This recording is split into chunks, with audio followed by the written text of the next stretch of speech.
Morning Joe is the establishment. Both sides watch Morning Joe at this time slot.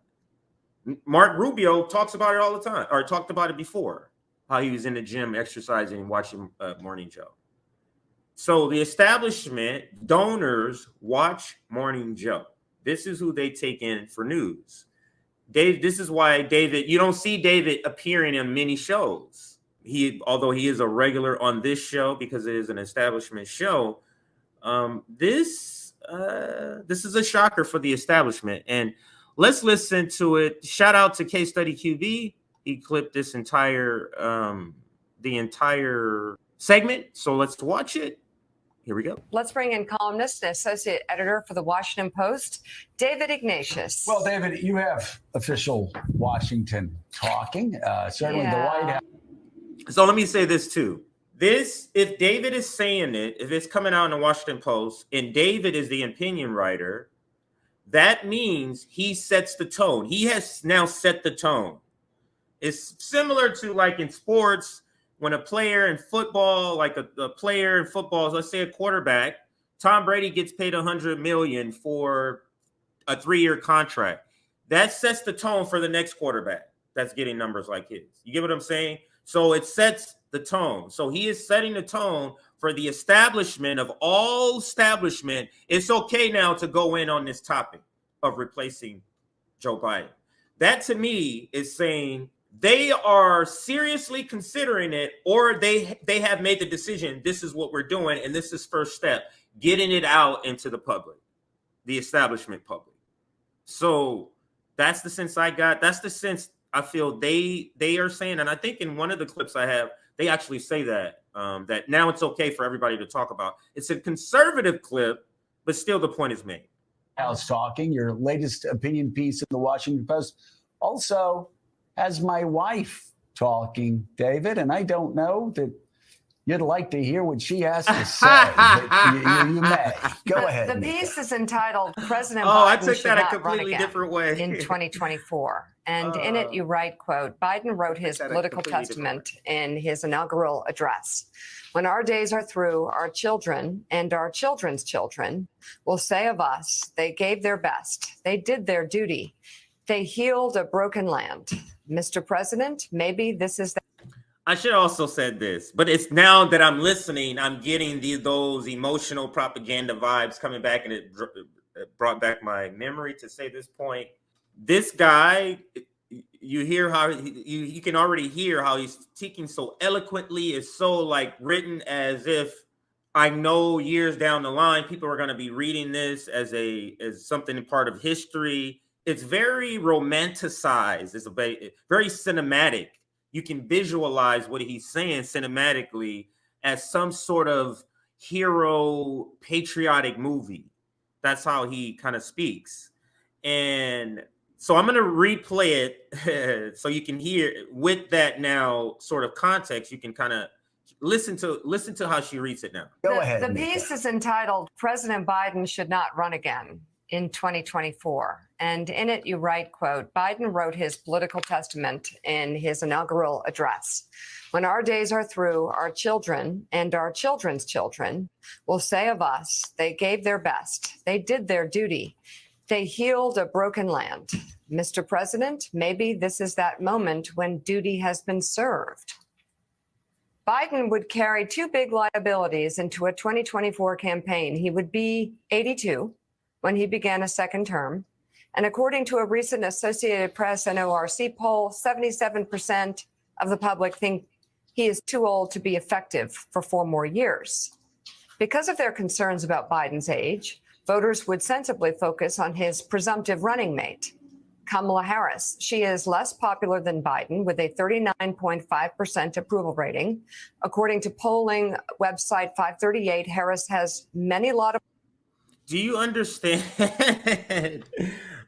Like, it is, I can't overstate enough how this is sending shockwaves through Washington, D.C.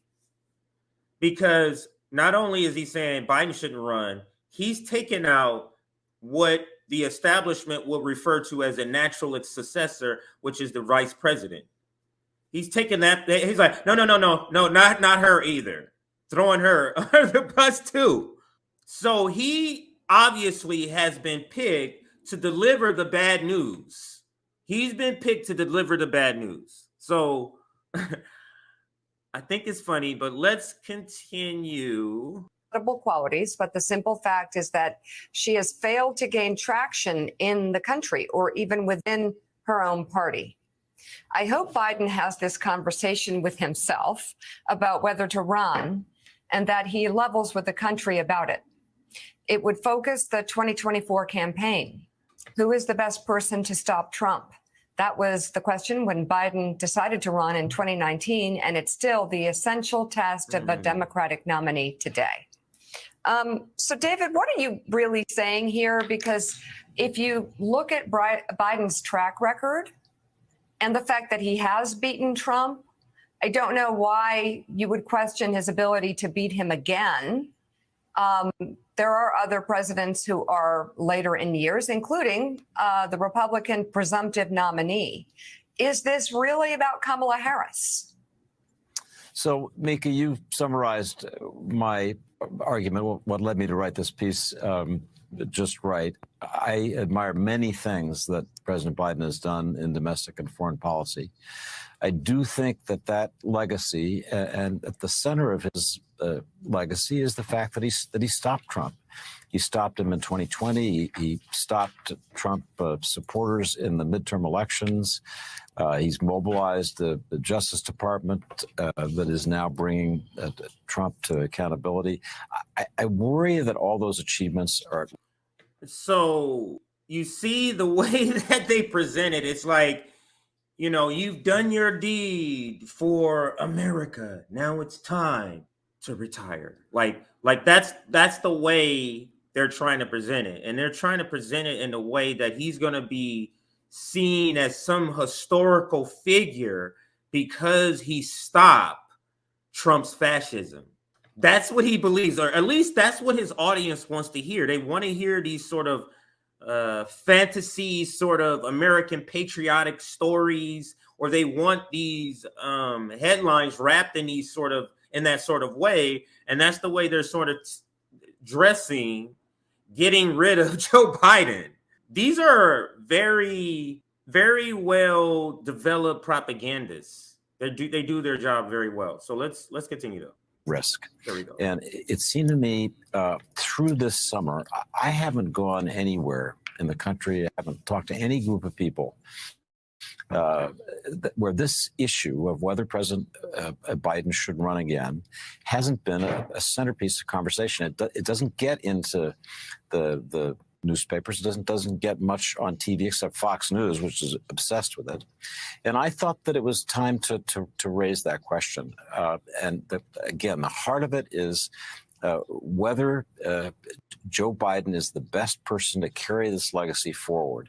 He may decide that he's the only person who can defeat Donald Trump. I mean, he sees that as his mission. It's why he ran in the first place back in 2019. He may decide he's the guy who can do it and nobody else can. And that's his decision. But I felt it was time to have a more public discussion about this. It is, as I say, something I'd be surprised if you and Joe and the people you talk with are not discussing it in private. I find that everywhere I go, it's a subject. And what journalists like me should do is take issues like that people are talking about in private and bring them forward so we can have a better discussion. So that's a simple explanation. I want to tap into your expertise, though, because you write a column that is, extremely, I think, in a way, it's a very, very strong message for you, David Ignatius, to write this column. And you have spent much of your career spending time writing about or writing with the greatest strategic thinkers of our time on world affairs, on foreign policy. And when you look at what Joe Biden has done with NATO and the war in Ukraine, and in terms of galvanizing, putting this country back on a track to lead on the world stage, who would be an alternative right now? It is so bizarre and they do this many times. I'm not saying in this segment, they do this often, where they'll list Biden's accomplishments and then they include Ukraine. Like the vast majority of the population is not now against Ukraine in their own polling. Like the counteroffensive didn't disappear. You notice they don't talk about the counteroffensive, right? Because it was a disaster. They don't talk about that no more. So I don't understand, why would you bring up that knowing that did not turn out well? I mean, is Ukraine winning by your standards? So just it's weird that they use that. On Morning Joe, I notice more often than not, when I do hear it, it's from Morning Joe. But let's continue. We're more than halfway done. Who could do that on day one, a legitimate one? So, Mika, I can't name you that person. The thing about the democratic process is that it yields answers to questions like that through this amazing phenomenon I still believe in. I believe that open discussion, that nominating campaigns produce clarity, produce candidates, produce leaders. Wow, he's even saying campaigns that Biden too. has been a strong leader in foreign policy and in domestic policy, as I wrote in the column. He has passed some of the most significant domestic social legislation in decades. In foreign policy, one of the things that I admire most about Biden is that he's gathered a team around him of very solid people who think strategically. He is the leader of that team. You mean Anthony Blinken? Members Blinken themselves are strong. I have no doubt that this team of sensible, strategic people in the Democratic Party who are driving foreign policy forward in a good way will continue, no matter who the Democrats choose. So on that score, is that the establishment telling their donors? Because again, this show is talking to their donors. Hey, don't worry. If we replace Biden, we're going to make sure we replace him with someone that's going to continue to flood the weapons manufacturers with money. That's what that sounds like to me. That's what that sounds like. They're trying to talk around without saying the words directly. Wow. Democrats are the war pigs, are the war party now, or has been for a little while. I'm less concerned than you are. I think it comes down to what we were talking about earlier. Is Joe Biden the person who can stop Donald Trump or somebody like Trump who gets the Republican nomination? That's what he's got. He's got to look in the mirror, search his soul, and make that decision. And I wanted to raise that question. I'd like him to think that through carefully because I have my concerns. Well, and Willie, just to answer David's question, Mika and I, everybody we talk to, every political discussion, it talks a lot about Trump. But when it comes to Joe Biden, people say, man, he's too old to run, isn't he? I mean, he's not really going to run. Morning Joe Scarborough just said in his discussions, people are saying he's too old. Now, in other discussions, when he reads polls in other segments previously, weeks ago, days ago, he makes it sound like people who think that is ridiculous. But David Ignatius has opened up a lane where now it's okay. If David is saying it, it's okay for us to now expose what we really been talking about behind the scenes. And let's play a little more of the video here. When I say every discussion, I don't mean 99% of the discussion. Wow. Every discussion. We got it. You made it seem like if he was hearing it all the time on our show this past week, he's hearing it as well. So, we often will complain about Republicans who will say one thing about Donald Trump off the air and another on air. That's what you guys have been doing. Democrats off the air will say Joe Biden's too old. Why is he running? On the air, they won't say that. So I commend David for at least raising the question. I mean, my question, of course, Willie, is who can do a better job as president as Joe Biden? And who can beat Donald Trump? A monkey? I don't see a lot of Democrats out there. I don't see any answer to the second question right to a monkey. Well, that is, both of those points are exactly right, which is every conversation about politics, whether you're with Democrats or Republicans, it's about Donald Trump, and it's about, boy, Joe Biden does look old. He's about to be 81 this fall. He'll be 82 a couple of weeks after the election next year. That is a real conversation that's happening. And when they see him sometimes at public events, they might even cringe a little bit and want to look away and not watch that. Wow, they're And then the other admitting part this of it, though, is on the important TV. question that you're It's asking, a and little that bit Mika's shocking to asking, me. which is, okay, if not him, who? And I think where a lot of people land, Claire McCaskill, Democrats, is he the guy who can beat Donald Trump? Well, he did once.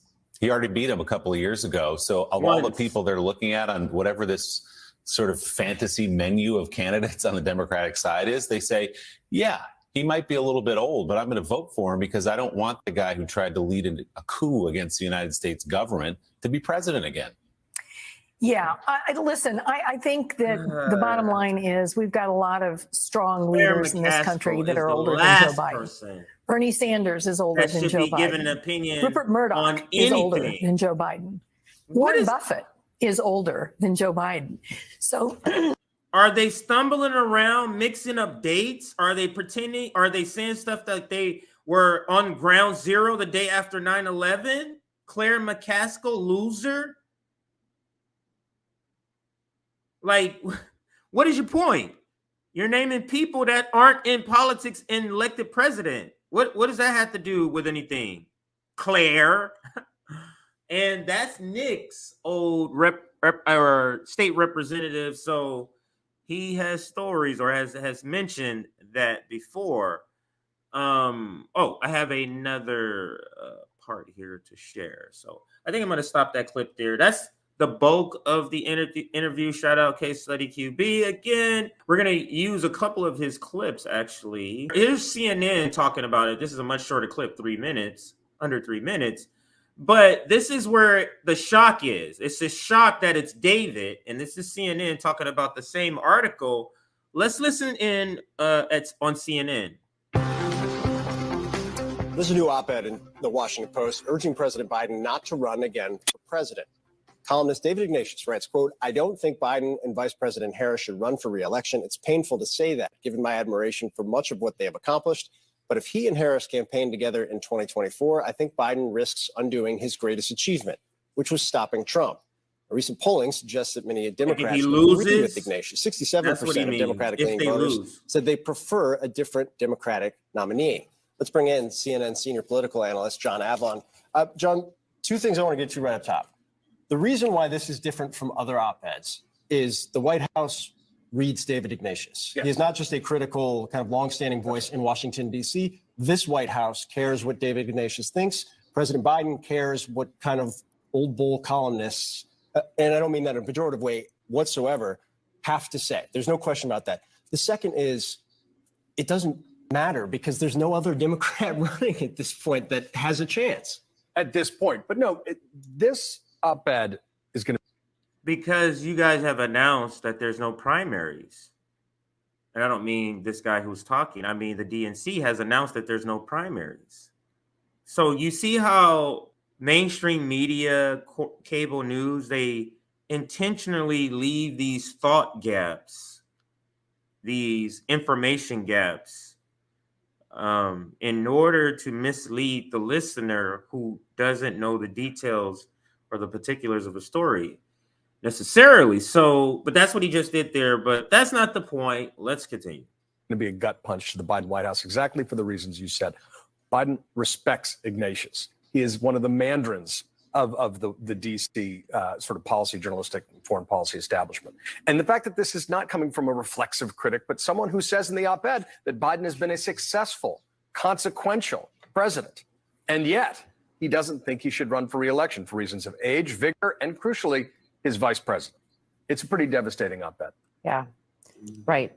And he's critical of Harris, saying Harris has many laudable qualities, but the simple fact is that she's failed to gain traction in the country or even within her own party. She's a meme. Kamala Harris is a meme. Like literally, anytime she's in front of a mic, I wonder how her camp discusses this. Do they discuss that the fact that anytime a video of her in front of a mic, we already know this is going to be a word salad. This is going to be some incoherent speech. This is going to be some uncomfortable laughing moment. Like she's a meme. And to me, I don't think she can shake that. especially not to win an election. She definitely can't shake it enough to win an election. I don't know if she can even shake it to be likable. He goes on to argue time is running out. He says in a month or so, this thing is going to be baked in stone. The issue is Democrats may not want it to be Biden, but they also don't know who they would want it to be. This is the issue with the CNN polling, right? Y'all trying to act like y'all don't want it to be. Y'all know y'all want it to be Gavin Newsom and possibly Gretchen Whitmer of Detroit, the governor of Detroit, maybe the VP pick. Y'all know, I mean, it could be a several insert Democrat here, but they know. This is why Gavin Newsom has been touring, just in case he has to be inserted in or a primary opens up. He's already been touring as if he's running. Yep. Who would you want to see run instead of Biden? This is a question of Democrats. 82%, just someone besides Biden. And then you get specific names. It's like 3% for Bernie Sanders, 3% for Buttigieg. So what is that? What is Biden? Yeah, nobody wants Buttigieg. There's not a coronation process. This is part of the reason that primaries exist, right? To test talent, to give people a chance to make their case. Wow. So people say, who would you want to see run instead of Biden? And they say, just someone besides him. Please get the real Bernie. What's the hell? Get the real guy that played Weekend at Bernie's. Get the real Bernie from that movie. Anyone other than Joe Biden. That's 83%. This is Democrats. 8 out of 10. This is why David Ignatius in Washington Post is coming out with this op-ed, because it is coming to the final. They need to make a decision if they're going to swap him out, because maybe they're saying there ain't much we can do here. The Bidenomics has been going on for several months. That has not been effective whatsoever. The number actually has gone backwards. So, but look what, I don't know who they're polling to have gap. I mean, yeah, you would have to have a primary before. I think why don't you just insert all of them and see who comes out? That's how the primary process works. There's an old story about Abraham Lincoln being told he's got to replace a top general, and the person says, well, Lincoln says, who would you have me replace him? Right. And he says, anybody. And Lincoln says, well, I must have somebody. Yeah. And this is the problem the Democratic Party's in right now. It's not too late as a functional matter. But this is a very tough op-ed, is rooted in reality, rooted in polling that shows that there's deep dissatisfaction, not with Biden as a person, not with Biden as a president, but the prospect of a second term with Kamala Harris being his backup. Wow. They are really destroying Kamala Harris. This is somebody upset. I wanted to play this funny. This is a TikTok video. David Ignatius' opinion is lazy and based on feelings and not facts. Receipts. And then she says hashtag Biden Harris. So this is a funny part I'm adding to the segment. Let's listen. Yesterday, David Ignatius wrote this opinion piece for the Washington Post. In the article, he says that Biden should not run again in 2024, obviously, as the title says, but he makes a distinct point to talk about the fact that Biden should not run with VP Kamala Harris. And this is the reason why. The reason he gives is because he said that she is less popular than Biden with a 39.5% approval ratings. And as I've told you before about polls, you need to dig into the detail. Most recent YouGov poll that came out on Monday. The question they asked was, describe your feelings about Kamala Harris as Joe Biden's presidential running mate in 2024. 62% of under 30 basically are Gen Z, and some millennial voters said 62% that they were enthusiastic or satisfied. Biden voters, 77%, Democrats, 84%, Black folks, which there wasn't that many polled, 70%, and Hispanics. The people that were angry or dissatisfied were mostly white, 60%, Independents, 65%, and Republicans, 87%. When pressed by Mika, he didn't have anything to say. I'm not sure what she thinks she's proving, but the country, the electoral college is set up to where a small segment of the population makes a decision on who becomes president in these swing states, making independents' opinions outsized, have a bigger influence. So the very group you're saying did have a bad opinion of him is the very group that matters. In other words, these groups with these high numbers aren't the ones that's mattering. Because if these group with these high numbers had enough sheer numbers to affect the bottom line number, they would affect it. So obviously they're outnumbered, in other words, is what I'm saying. But I'll let her finish her point, and then we'll move on to the next segment. Say today on Morning Joe, he was a fumbling, mumbling fool. Galvanizing, putting this country back on a track to lead on the world stage. Who would be an alternative right now who could do that on day one? A legitimate one. So, Mika, I can't name you that person. Then when Claire asked him, why is this Kamala Harris a problem instead of an asset? I don't get it. So I think it is it's a riddle. It's one that I and other people. It's not a riddle. Should She's write terrible. More about. How, as it was during the primaries back in 2020 to me, I expected her to be a stronger candidate. His argument is atrocious, and I will show VP's accomplishments in another video. But to keep his argument is atrocious. Did she not drop out of the race because she had bad polling numbers? Did she not drop out of the race even before California because she was polling to lose her own home state? This is amazing. It's amazing to find they're alive, people. There still are K-Hive people. There still are people who are out here defending the K-Hive. There was a news headline I wanted to show, I thought, here. Other than that, I think I'm going to cut it here. Actually, I can play this 1-minute video. This is Fox News reaction to the same article. Like I said, this is shockwaves that is coming from this particular writer. Final video, final comments, and then we have the next story coming up. Context, you have this David Ignatius op-ed in the Washington Post. For him to say, don't run for president, in the Washington Post, just to put in perspective for people who don't live in Washington, how big a deal that is. It's a very big deal because David Ignatius is one of the princes of the Washington political and journalistic establishment. A longtime columnist of the Washington Post. Before that, he spent years at the Wall Street Journal. His father was a senior official at the Washington Post years ago. He is a card-carrying member of that establishment.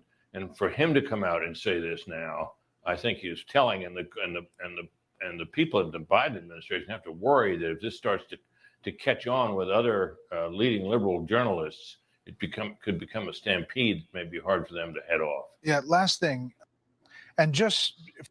So yeah, now remember that was a video to express how important or how shocking it is to come from this particular writer, and that was the video